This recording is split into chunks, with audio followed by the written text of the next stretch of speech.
Live from Pittsburgh, it's Rona in her kitchen reviewing Don Giovanni. This is really not a review. It's just my own personal thoughts, and I'm hoping that some of you who will watch this clip will add your own comments.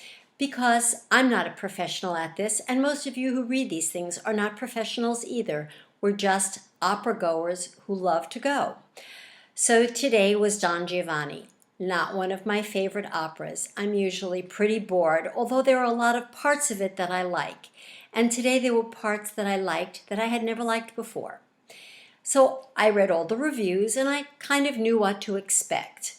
But even the reviews did not do justice to the awful sets that they presented. I should say set that they presented for Don Giovanni. What are they thinking? It looked like a slum tenement with peeled off paint for the slats that made up the outside of this building. All right, never mind. But the opera started off with a little introduction. Renee Fleming looking gorgeous, as she always does, to introduce the opera. Then comes the overture. I love that piece, and the Met played it fantastically. The orchestra was just wonderful. This guy, Fabio Luisi, who I never heard of before, I'm sorry, until all the stuff where he took over for the Met. I'd seen his name a little here and there. I really didn't know who he was. He's terrific. And as all of you probably know by now, he also plays the harpsichord as an accompaniment to the recitatives. He's fantastic. It is seamless. The overture was one of the highlights of the opera. But I don't go to the opera to hear the overture or to look at the scenery. I go to hear the singing. And so this is what we got.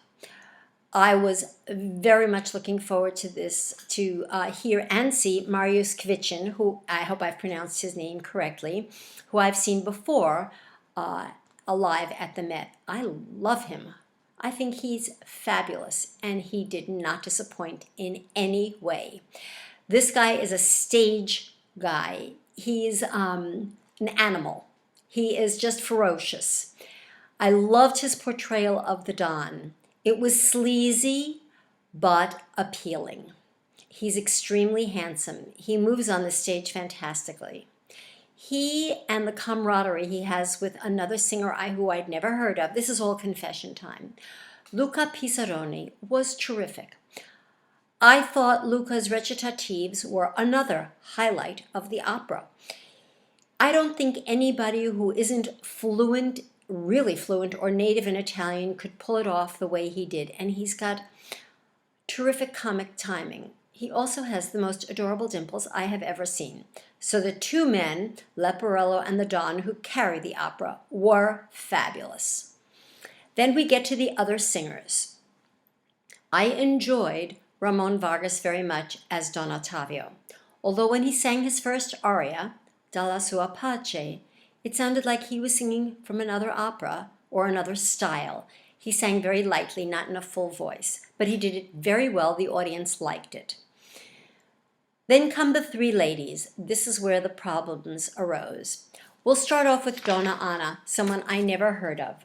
Her name is Marina Rebecca. I have no idea where she's from. She was okay. She has a nice voice. She did the part well, sort of. She sounded a little flat to me in certain areas. She has a little bit of an edge to her voice, but she doesn't have anything special. But that's not her fault. Okay. Donna Anna, she gets the big arias, but they never excite me anyway. Okay. Then comes Elvira. This is a role I would love to have been able to have sung. I wish I had had a voice that could have managed it, but I didn't. And even had I had a voice to manage it, I don't think I ever was going to get a technique to sing those arias.